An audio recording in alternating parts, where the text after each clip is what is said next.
30%, although I know that can be improved upon. But at least it's to be able to access the funding. For instance, sharing my own experience, I took up a form for a PhD, to start a PhD several years ago, before now. And I had to drop off because of funding and also some family issues. You know, women, we usually have some family pressures that make us to, but funding also contributes a lot to it. In fact, if you have funding, it will help to reduce some of the family pressures on you. So there's need for funding to be increased for women, and then a platform should be given so that more women can be able to access the funding. Just like I told you, I got an admission to WoHEN University in the US to study higher education administration. And because I didn't have a scholarship to do that, I had to give up the admission. So apart from funding, another factor that I see that is key is the age limit factor. The age limit factor should be expunged in our applications. In many PhD applications, I've seen the age limit to be 35. And you know, just like I said earlier, there are factors that make women not to be able to proceed in pursuit of higher education, whether in the master's level or the PhD, especially the PhD level. I told us about the funding aspect and also the family pressures. So all these kinds of slows down the women in accessing higher education. And that is why some at a particular level, they give up on pursuing higher education totally. They'll feel, oh, over the age limits that they are asking to apply for funding, so it means I can't even do it again. But we should not give up. And funders should remove age limits from funding of PhD applications so that more women can be able to access this. You know, going back to my own experience, I told you I had picked up to start PhD earlier, but I had to drop up. So by the time I wanted to pick it up again, I was over 40. So if the African Centers of Excellence, if they had given an age limit, I wouldn't be here speaking with you. I wouldn't have the opportunity to be on this platform as a PhD student at the African Center of Excellence in Coastal Resilience at the University of Cape Coast, Ghana. So another thing is, I know of a colleague of mine, we work in the same higher institution. That woman celebrated her 60th birthday last year, and she was part of the people that graduated. She graduated with her PhD degree this January at the University of Lagos, Nigeria.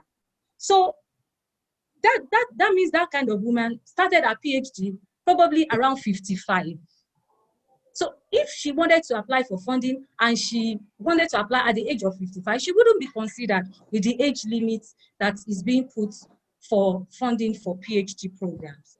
So these two issues, more funding for women and then the removal or expunging age limit factor from applications should be considered to be able to help more women to access and have success in PhD studies. Thank you very much. Thank you so much for bringing that out. Funding, definitely an issue, but probably across the board, and age limit. Yes, so we talk of equality, but we also talk of equity. We also talk of equity because the women, many of them will have been dealing with family issues, bringing more people to build the economy, necessary responsibilities for which women are not paid, and yet that must be done. So thank you, Temitope, for bringing that up. And there's a question on women and girls with hearing impairment. We will address that after we hear from Dr. Etim. Dr. Etim, can you tell us, I mentioned the picture that often used to show agriculture in Africa. is usually a poor old woman carrying a handheld hoe. And surely this is a picture we need to change. What are you doing, and what more can be done through higher education, research, and extension? Yeah, thank you very much. I want to Tim, sorry to say interrupt. that the picture you, Yeah. Okay, I wanted to alert him that we'll be sharing his presentation from our end because he shared it with us earlier. Okay, So when it's ready, you should just alert us. Okay, Thank you. Yeah, please share.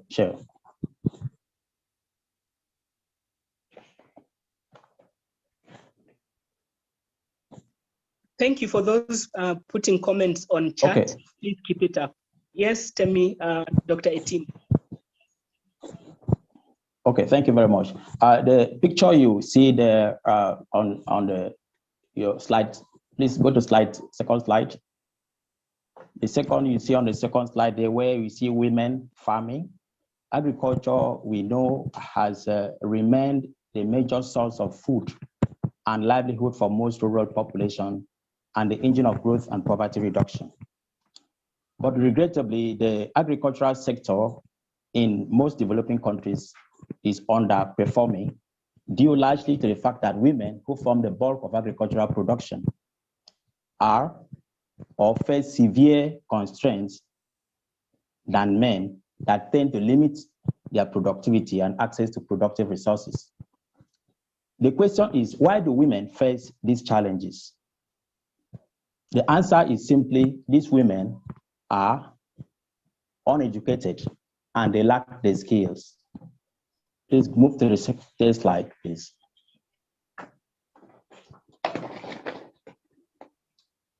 Why should women be educated? There are many reasons why women should be educated, but I don't want to go into details because of the economy of time.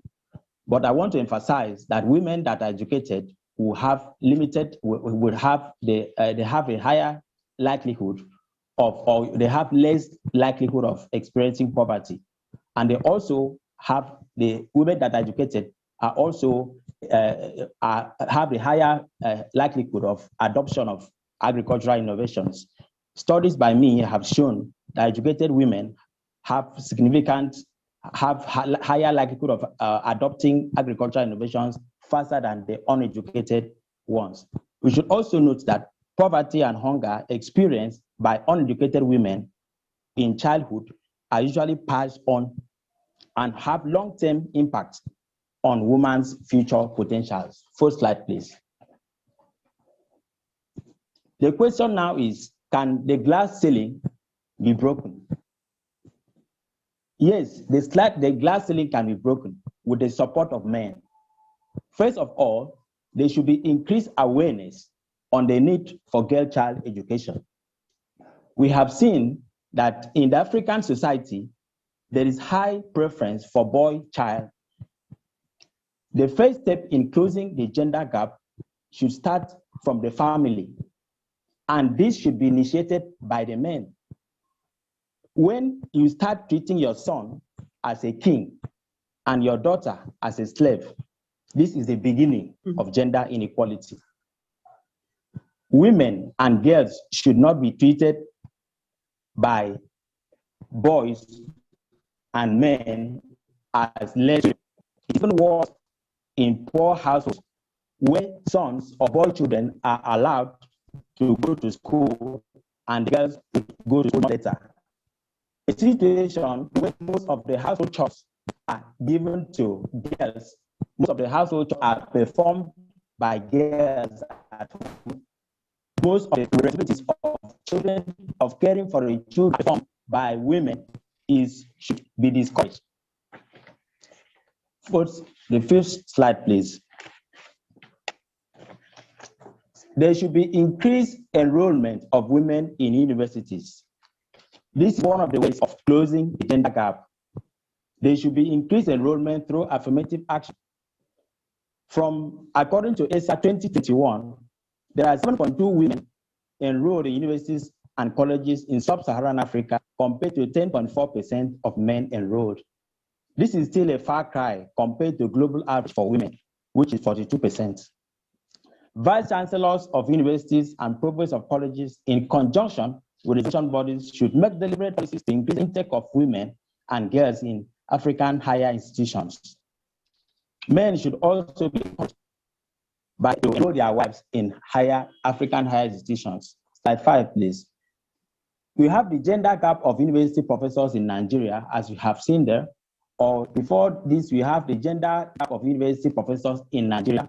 We have from according to 2022, out of the 11,877 professors we have in the country, there are 15.17% that are female, whereas 84.83% are men. Thank you so much. So yeah, okay, can I run off? Thank you so much, Dr. Etim. Just tell us in 1 minute. Okay. Thank you very much.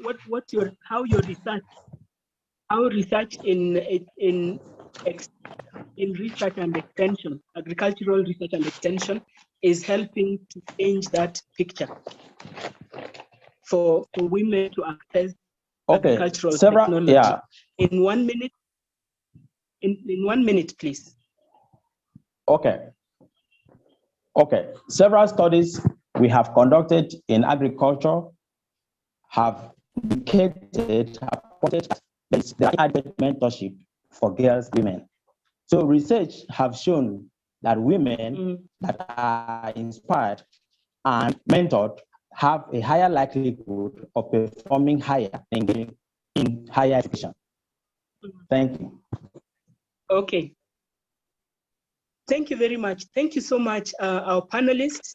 Please don't go away. We'd like to open the floor to get some comments and questions.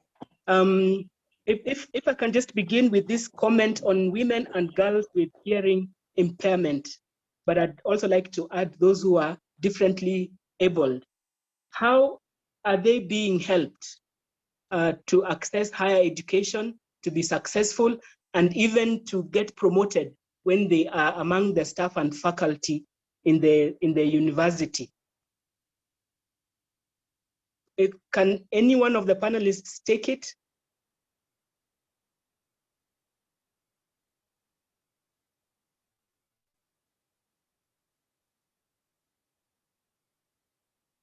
If a panelist is not ready to take it, can we have a response from the floor? 1 minute comment from the floor of women and girls with hearing impairment and those who are differently abled.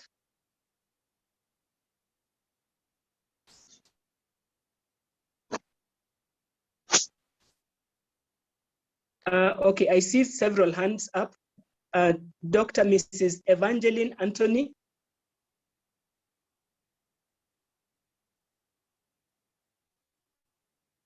Dr. Mrs. Evangeline Anthony, you're muted. Okay. Fatuma Abdu, your hand is up. Let's hear from you. Yes, I am from Ethiopia. I have worked. Yes, I am from Ethiopia, from WoHEN University, Department of Sociology, and I have master's degree in gender studies, and I'm also assistant professor in gender studies. I have conducted a lot of research in gender issue in Ethiopian context, and I observed that the main gap for women participation in higher education is our African cultures, gender discriminated and gender blind social structure that is patriarchy, and a lot of girls have married in their early ages. So the main gap is because of gender inequality in the participation of education in the lower level. Then we must work in the grassroots level to empower girls in order to achieve more and be effective in their education. Thank you. Thank you so much, Fatuma. So the culture is an issue that needs to be addressed. Ganiyu Bello. Ganiyu Bello.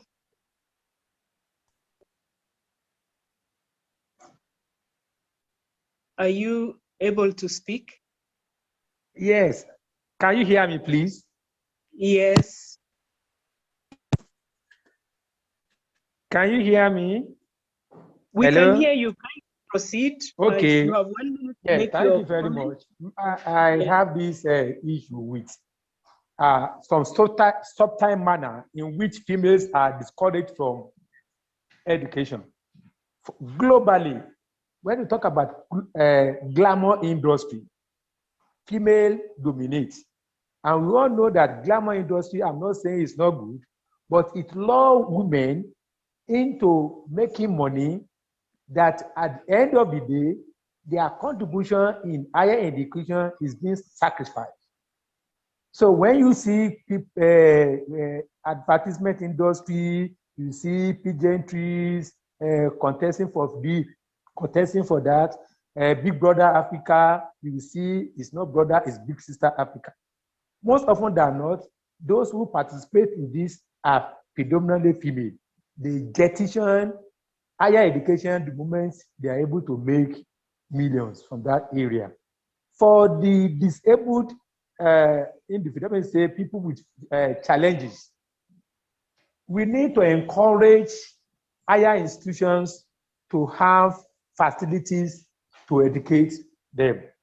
Like in my own university, University of Ilorin in Nigeria, we have a center for supporting services for the deaf. We have increased our services to other physically challenged students, both male and female. This, I'm sure, is contributing to the participation of female in higher education. Other universities in Africa need to take care of that too. Look at that area and then provide assets, special service to them to enable them participate actively. Thank you very much. Thank you. Thank you so much. And did we hear that that women prefer to make money in glamour than to pursue higher education? Do we have any response to that? Meanwhile, as we are thinking of responding to was it Ganiyu?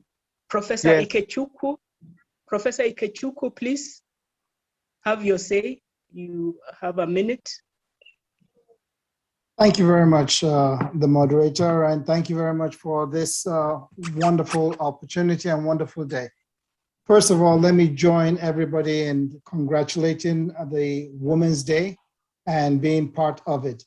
One of the things that you had mentioned was the issue about those who are both visually and physically challenged, people living with those challenges.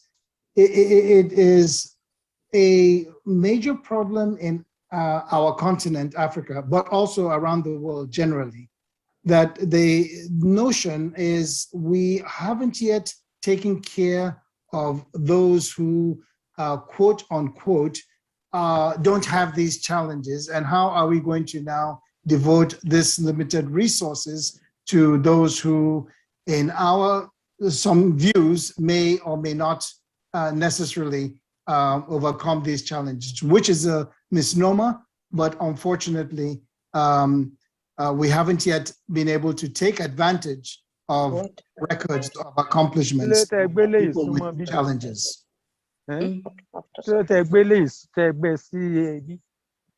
So I just wanted to share that it is a problem of us being able to support those other views. Thank you so much, Professor, that it's an issue around the world and needs to be addressed. Susan Akol, and then we'll have Winifred Arinaitwe. Susan Akol. Hello, can You're you hear muted. me? Can you hear me? Yes. Okay. Yes, Susan. Good afternoon. I'm Susan Akol from Uganda, Busitama University, Faculty of Agriculture and Animal Sciences, working as a technician. I'm really so glad to be part of this team. I've heard all the panelists put across their views, and I was so much delighted with what Timitope put across. Truly, truly, I am equally a victim of such a circumstance. Studies hasn't been easy for me as a child, and it is as the same for other girl children for this country of ours. A girl child starts from a certificate and then moves to a diploma and then to a bachelor's degree. But at that point now, there will be no funds. And yet, when you look at that point, the girl will have attained more age than what would most of the funders would put across. So truly, age limit is really a constraint. Currently, I'm pursuing a master's degree of applied entomology and parasitology in Gulu University, but funding is an issue. When I try all funders, age limit is the issue. What shall we do as girls? What shall we do as women? So I really urge all of us in Africa to remember girls and not put age limits, because we lock out so many potential girls. Promotions at our institutions are equally an issue. You find that, for example, in my university, I am the only female technician in my faculty, but you find that all the males were promoted. I was left out as a woman. Reason being, possibly I go through childbirth and all that, and it is challenging. It's really not something good. I pray universities try to put across measures that will enhance, that will encourage women to grow in education. Thank you.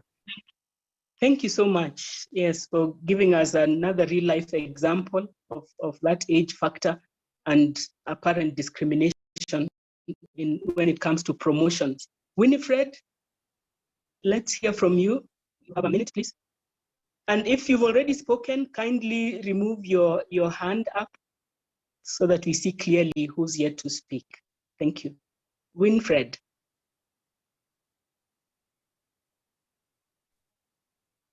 Winifred? Winifred, you're muted if you're speaking. Yes, hello. Hello. Hello. Yes, you have your minute. Good afternoon, everyone. Good afternoon, everyone. This is Alnaito Winifred from Kampala International University and Team University. I work as an HOD, head of department in the School of Applied Science and majoring in information technology. I'm happy to be part of this. Dr. Tiope, I don't know whether it's the right spelling. I'm very happy that you have raised pertinent issues that are affecting women in pursuing their studies that include funding and age limit. I would like to talk about another new topic that anyone has not talked about. That is sexual harassment. In promoting women, men usually look at them as sex materials. They would like even to go an extra mile before they promote them. So that is one of the issues that is hitting women on the head not to go any further in the administration and studies. And then before I quit, I would like also to talk about the age limit. In the African setting, children usually attend school at a very later age. By the time you get to the undergraduate level, you're already 28 or 27. You go to masters, from masters, maybe you go and get married, you want to produce children. By the time you go back for PhD, you're above 35. This issue of age limit for sure should be looked into and extended a bit for us to get very good numbers of female attaining higher education. If those three things are looked at, then we shall be at a very good stage to go with women education and leadership. Thank you so much. I submit. Thank you. Thank you. Well received. We'll have just one more comment and then we'll give our panelists 1 minute each to respond before we get a response from AAU and the coordinator of WoHEN. So let's hear from Dora Yeboah. Dora Yeboah. I hope you can hear me. Yes, please proceed. Yes, I am Dr. Dora Yeboah. I am with Ghana Institute of Management and Public Administration in South Gimpa, Ghana. I would want to contribute to the reasons why women do not normally become successful at the PhD level. I'm sharing my personal experience. In my case, had it not been the support I received from my family, my loved ones, and the institution I work for, it would have been difficult for me to complete the PhD program.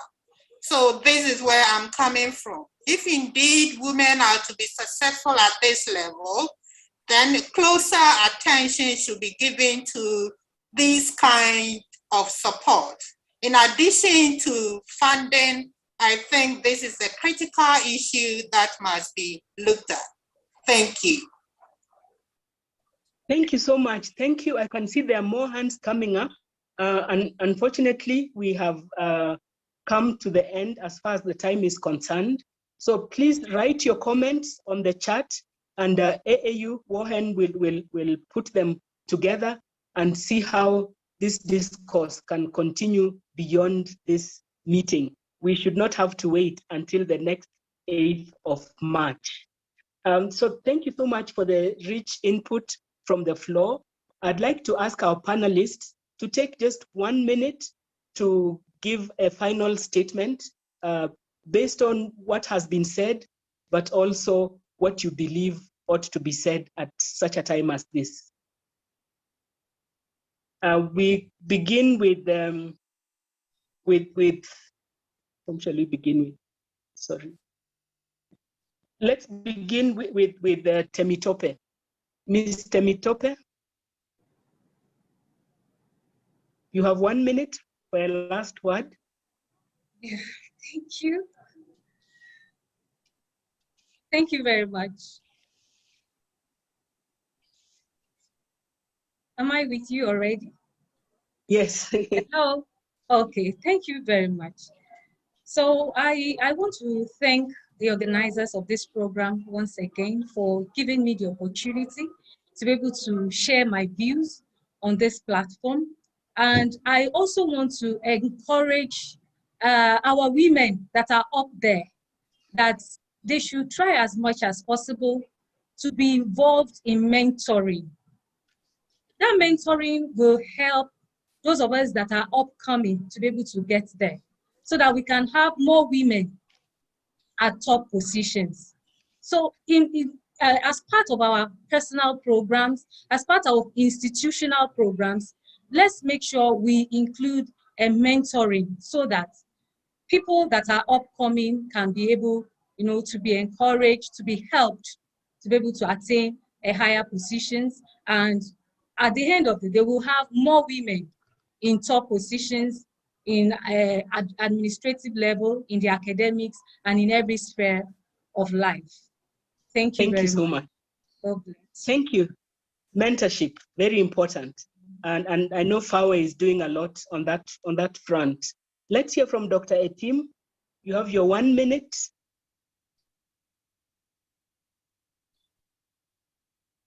Dr. Etim.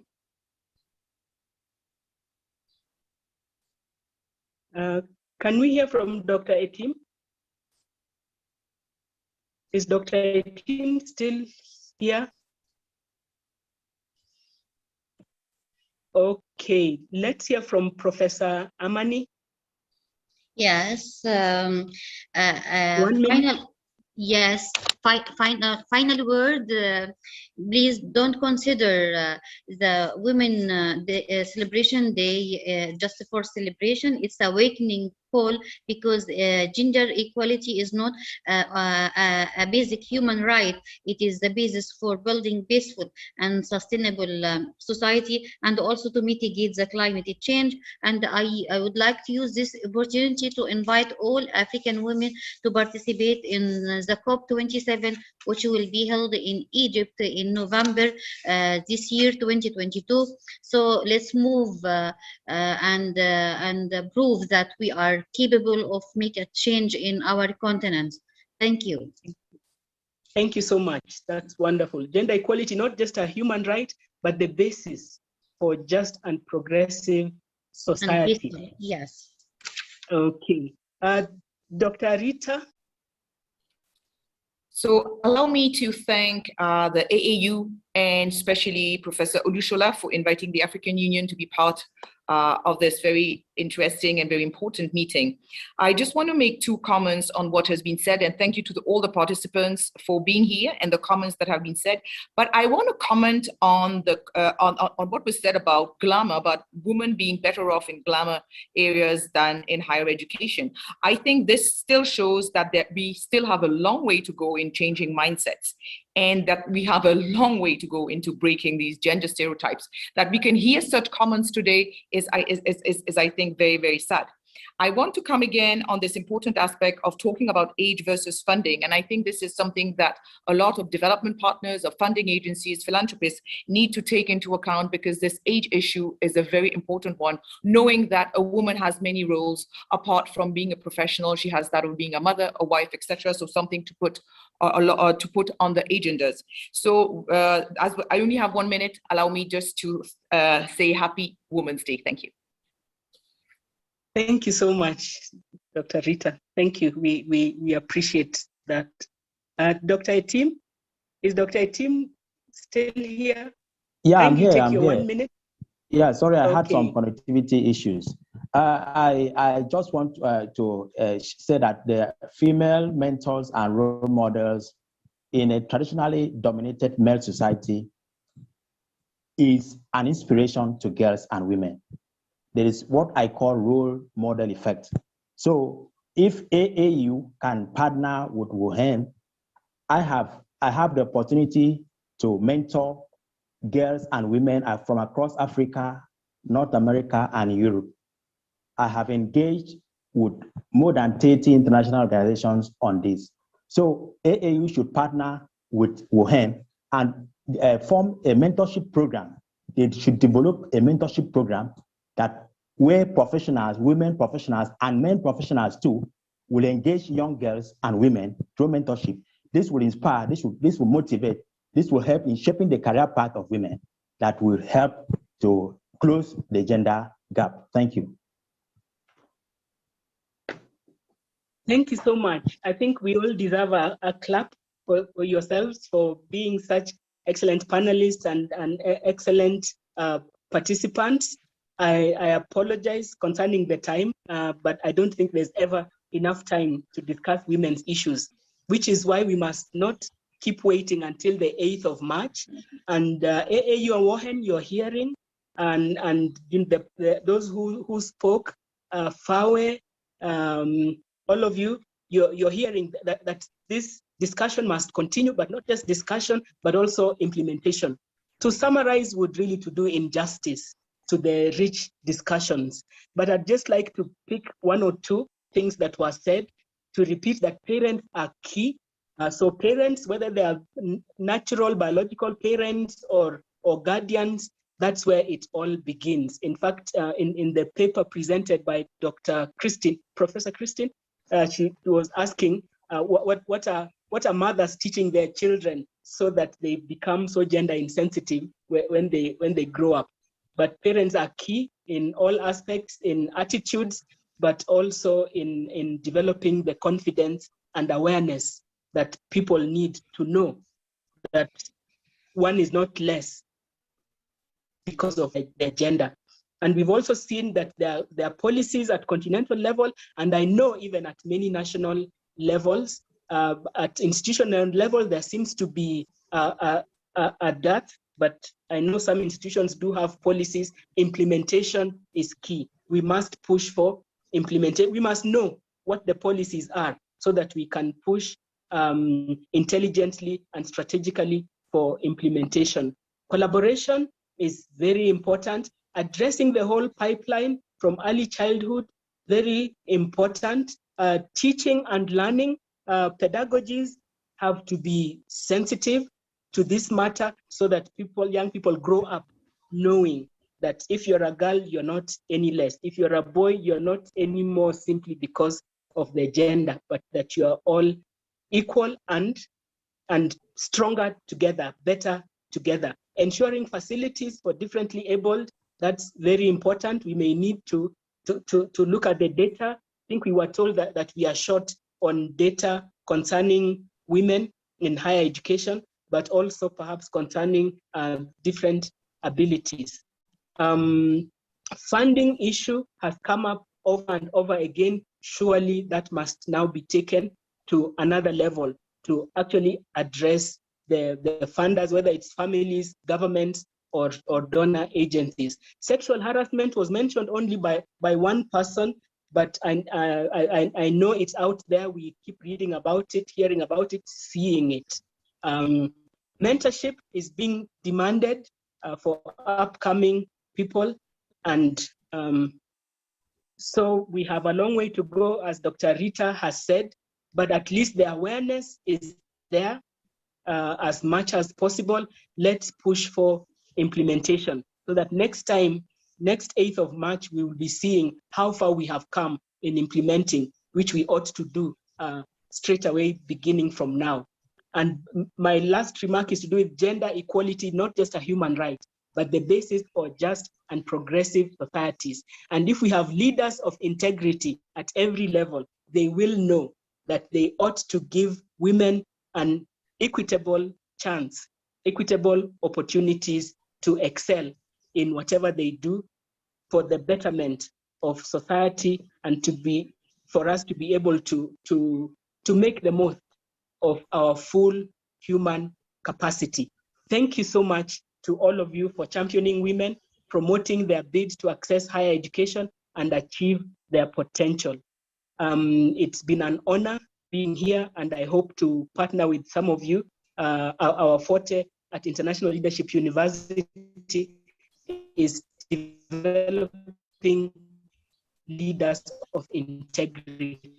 Thank you for the wonderful management of the session. I'd like to hand over to the coordinator of WoHEN for, okay. Thank you so much. Yes, to you, Nodumo. Yes, thank you very much, Dr. Beatrice Njenga. I think you'll all agree with me that she handled the session in a fantastic way. Yeah. I would also like to thank each and every participant that has joined us today and for staying with us. You are most appreciated. I would like to also thank the founding members of WoHEN. WoHEN is the Women in Higher Education Network. Dr. Beatrice Njenga is one of the founding members. I also know Dr. Elizabeth from Cameroon was also connected. Sheila Nabwama. Thank you very much for your support. We are extremely proud of where we've come from as a network. Thank you to the Secretary General, Professor Olushola Oyewole. Thank you to the keynote speaker and each panelist. You are all very special. You helped us to make this day what it has been. There are a number of people that have been supporting behind the scenes, and the key person that has led the preparations for this event is Mrs. Felicia Kwabeji. So Felicia, we appreciate you and the team that you have worked with. I won't mention each and every one, but people know themselves. My personal takeaway from this event is that we need each other. Men and women need each other. We can't exist alone. we can't do this alone, but also being a mother of boy children, I think my other takeaway is that we need to do more also to mentor the boy children and mentor the men to be able to support women that are successful. Because if we over-mentor the girls, then the men will find it difficult because they don't understand this new woman that we are creating for them. But I won't go through the summary of the key points. I think Dr. Beatrice Njenga did that very well. I would like now to hand over to Mrs. Felicia Kwabeji for a few announcements, and then we will close. Felicia, please. Thank you very much, Madam Nodumo, and then to Dr. Njenga, as well as a high-level panelists for that wonderful session. I think it was quite engaging, and we have all learned a lot. At this point, we would like to quickly take a poem titled Step Up, Break the Bias by Dr. Sindiso Zhou, and then I'll come back with announcements and we'll take a group photo and end the session. So if Dr. Sindiso is ready, Dr. Sindiso Zhou is a senior lecturer in the Department of English at the University of Fort Hare in South Africa. She's a researcher, a professional editor, writer, and mentor. She is the founder of Girl Empower Mentorship Forum, and she has actually been with us in terms of participating in our Women in Leadership Conference, I think in Kenya, in Nigeria, and the last year events that we hosted to mark International Women's Day as well.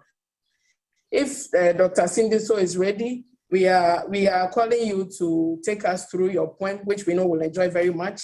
And after that, I'll come back with brief announcements, and then we'll take a group photo. So let's stay on, please. Over to you, Dr. Cindy.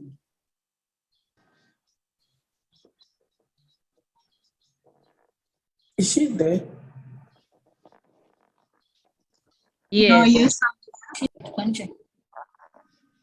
So thank you very much. Let me just check if I'm audible. Yes, you are. Welcome. Thank you so much. I am humbled to be here and I appreciate the opportunity. Let me say Happy Women's Day to everyone. Thank you, colleagues.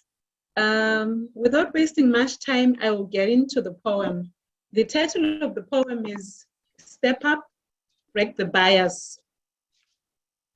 I sit and reflect, opportunities long gone and going, conversations long drawn and doors slammed shut. Who to appoint, who to afford access, who to give opportunity, who to deem deserving, who to give resources. Bias binds minds.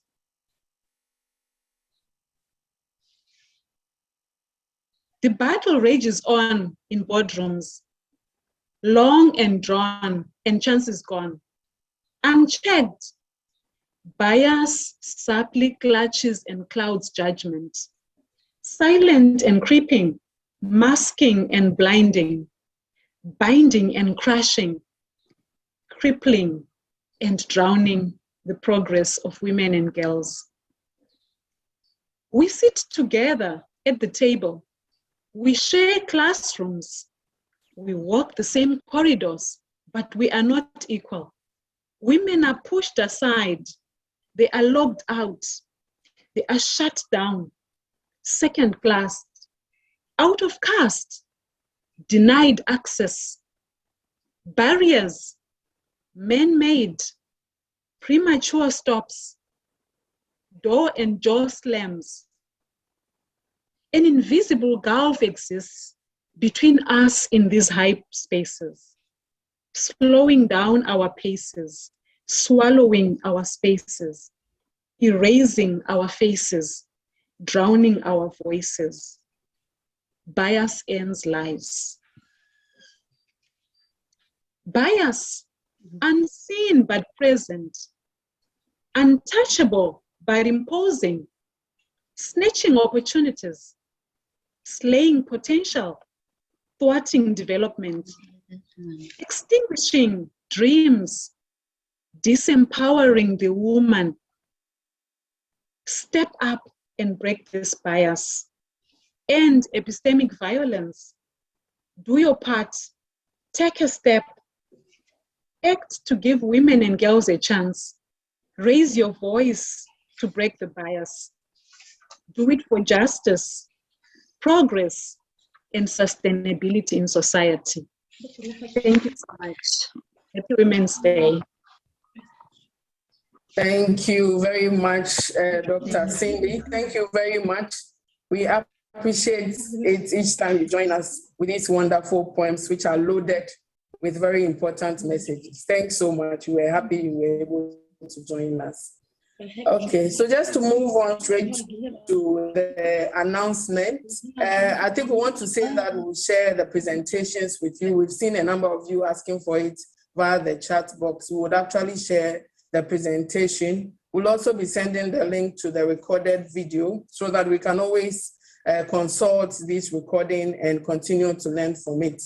We'll also be sharing the link to joining WoHEN. A number of people have indicated that they want to join WoHEN. They want to come on board as partners so that we can together strengthen the network. We invite as many women as possible, as well as the men who are interested in women empowerment. Please come join us with your ideas, and let's make sure that women in African higher education institutions are being empowered. Also to mention that WoHEN has undertaken a number of scientific conferences where there are papers that are actually presented. We hosted one in Kenya and another one in Nigeria. We will again be hosting another big conference, and so just to alert you to watch out for information. We'll make sure that we keep you updated regarding this upcoming conference.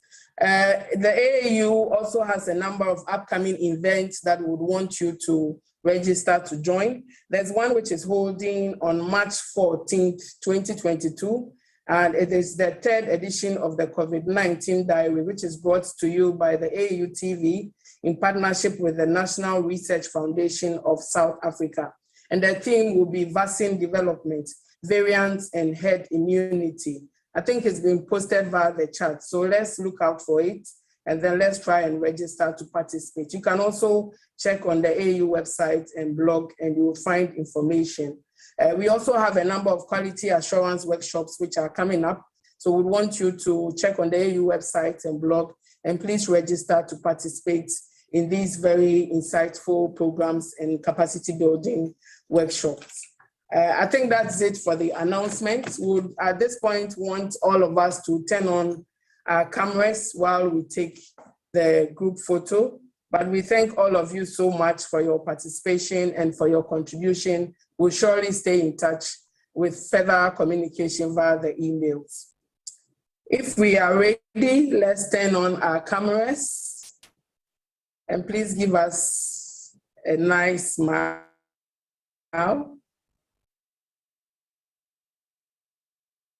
Okay, Madam Bumi, one of our colleagues is the one taking the photos. If she confirms that it's fine, I think we can go on. I request the other technical team members to also support with the photo taking so that we don't miss anybody.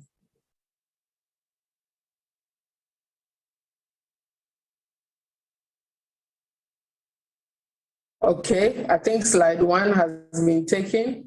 We go to the next group.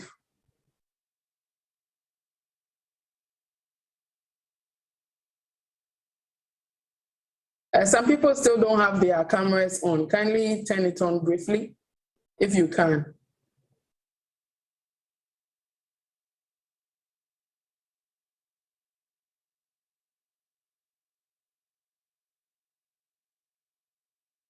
Okay, slide 3. I think that will be the last one. Let's keep smiling because we don't know which slide we are appearing in.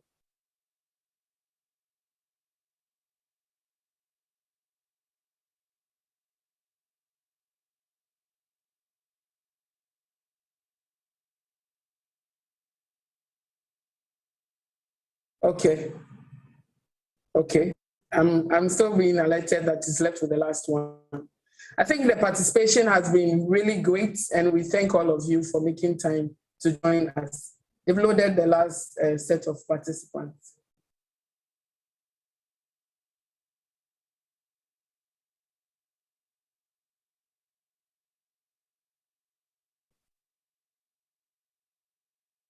Okay.